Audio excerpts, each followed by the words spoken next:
नमस्कार। आध्यात्मिक संसार में आप सभी का स्वागत है।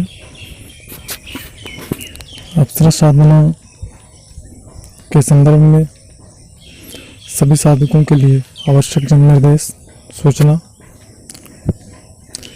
जिन साधकों ने सामग्री के लिए पेमेंट किया है, निश्चित ही नवरात्रि से पहले सामग्री उन तक पहुंच जाएगी, उन्हें प्राप्त हो जाएगी और वो अपना अभ्यास जो उन्हें अभ्यास करने के लिए निर्देश जारी किया गया है, वो अपना अभ्यास रेगुलर करते रहें ताकि अच्छा परिणाम प्राप्त हो सके।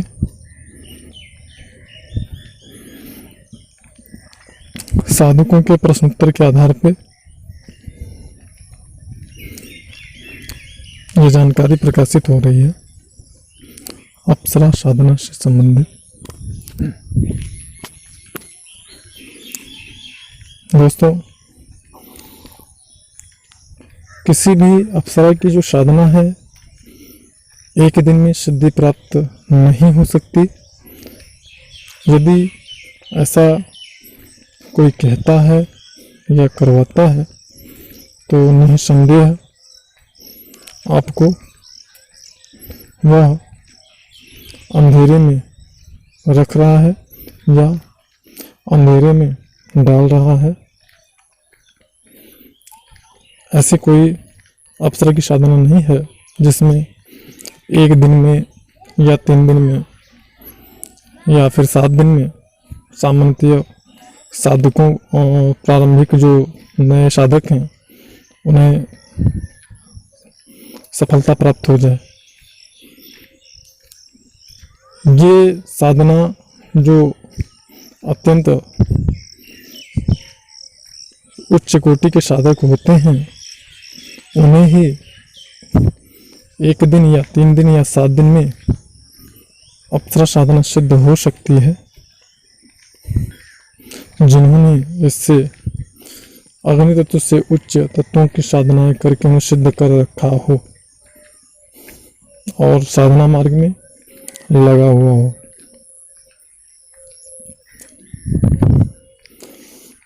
जहाँ पे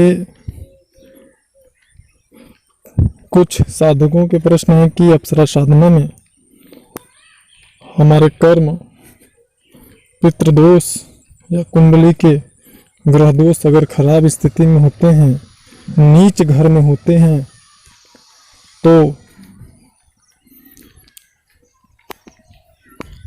हमें साधना का उचित लाभ प्राप्त नहीं होता है। तो इसके लिए क्या करें? हम यहाँ पे सभी साधकों से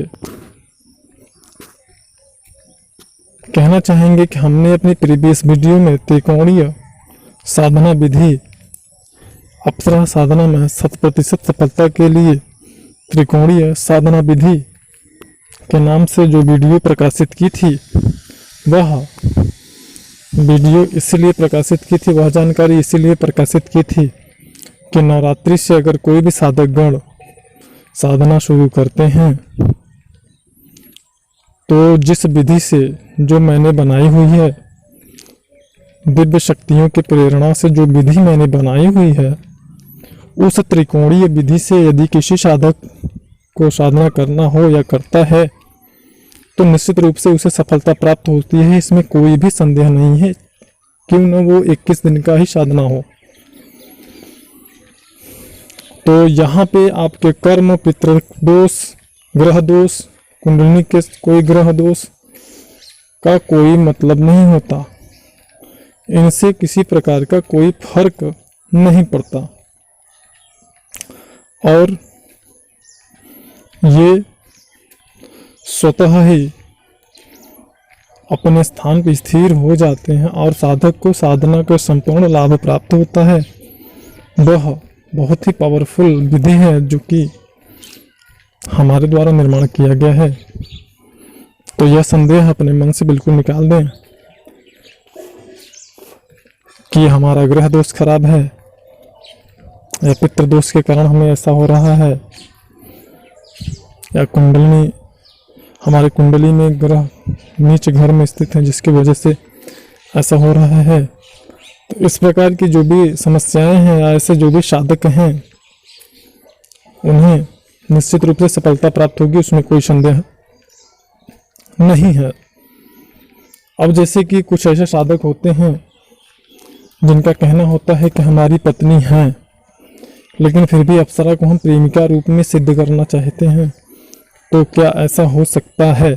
ये बहुत ही ज़्यादा पूछा जाने वाला प्रश्न है। तो ऐसे साधकों को मैं बताना चाहूँगा कि अगर वो विवाहित हैं, शादीशुदा हैं, तो भी अप्सरा की साधना प्रेमिका के रूप में वो निश्चित रूप से कर सकते हैं, इसमें कोई संदेह नहीं है। और उन्हें निश्चित रूप से सफलता प्राप्त होगी अगर वो सही विधि विधान से, सही मार्गदर्शन में साधना करते हैं। तो बस उनको करना यही है कि साधना काल में ब्रह्मचर्य का पूर्णतः पालन करते हुए थोड़ी सी दूरी बना करके और प्रयास करें कि नीचे भूमि पर शयन करें तो अति उत्तम होगा। यह बहुत ही श्रेष्ठ होता है। किसी भी साधना में साधना करने पर, साधना के पश्चात अगर रात्रिकालीन साधना है तो व्यक्ति यदि वहीं पर फर्श पे चटाई चादर वगैरह लगाकर सो जाता है तो यह बहुत ही ज़्यादा लाभप्रद होता है, क्योंकि यह एक साधक की दिनचर्या के अंतर्गत आता है। अब बात करते हैं एक और प्रश्न की कि साधना काल में यदि स्वप्न दोष हो जाए तो क्या होगा। तो यहाँ पे हम सभी से कहना चाहेंगे कि स्वप्न दोष पहले ये समझते हैं कि होता क्या है। देखिए, स्वप्न दोष दो प्रकार का होता है। पहला होता है जो कि आपकी गलत और गंदे विचारों के कारण होता है, और दूसरा जो कि स्वतः प्राकृतिक रूप से होता है। लोगों का कहना होता है कि प्राकृतिक रूप से होता है, लेकिन मेरा कहना यह है कि प्राकृतिक रूप से स्वप्न दोष बिल्कुल भी नहीं होना चाहिए। प्राकृतिक रूप से स्वप्न दोष बिल्कुल नहीं होना चाहिए।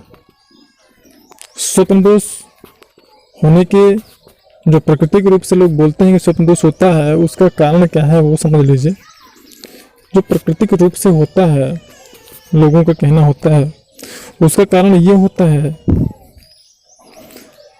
आपका जो अपान वायु होता है, अपान वायु की जो स्थिति होती है वह गड़बड़ होती है।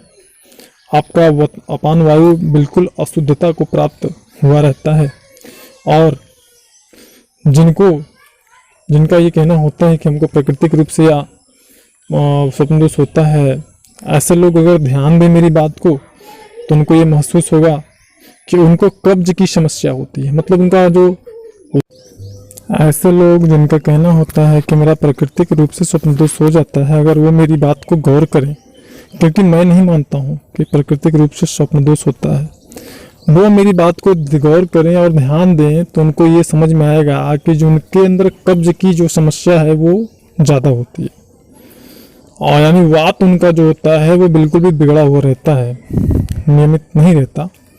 हमारा जो उनका जो अपान वायु होता है वो अत्यधिक अशुद्धता को प्राप्त हुआ रहता है, जिससे उनको शरीर के निचले हिस्से में कब्जियत हमेशा बनी रहती है, और उसी के परिणाम स्वरूप शुक्राशय जो है वो डिस्टर्ब होता है, और शुक्रवाहिनी नलियाँ, जो शुक्रवाहिनी नलिकाएं होती हैं, वह स्वतः ही अपने आप खुल जाती हैं और उनको स्वप्न दोष जैसी समस्याएं महसूस होती हैं और होती हैं।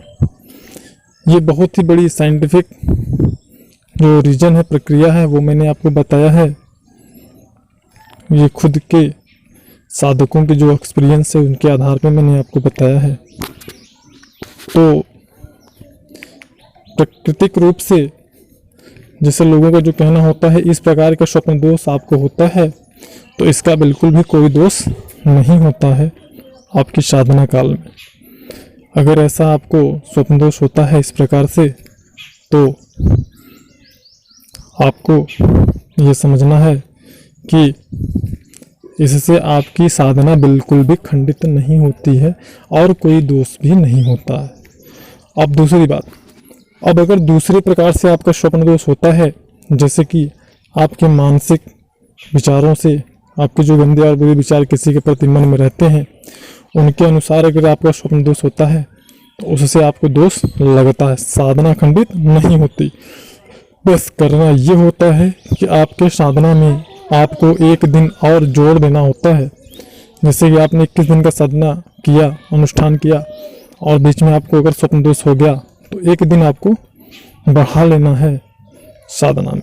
बस यही प्रक्रिया करना है और इसकी वजह से आपकी साधना खंडित हो यह नहीं होता है।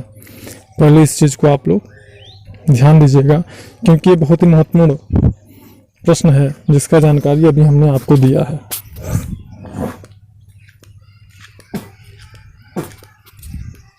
और कुछ लेना होता है कि साधना काल में साधना स्थान पर अगर सोने की व्यवस्था ना हो तो क्या करें। तो ऐसे साधकों से मेरा कहना है, या तो उसी कमरे में या जहाँ भी वो सोते हैं, और वो किसी के साथ ना सोए बिल्कुल भी, विवाहित हो या अविवाहित कोई फर्क नहीं पड़ता, वह नीचे ही भूमि पर शयन करे।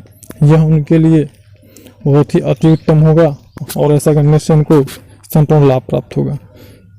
दोस्तों, बहुत सारे क्वेश्चंस हैं जो आने वाले वीडियोज़ में आपको प्राप्त होते रहेंगे। जानकारी अच्छी लगी हो तो लाइक कर सकते हैं, चैनल पर नए हो तो सब्सक्राइब और बेल आइकन को इनेबल करिए ताकि लेटेस्ट अपडेट रहे।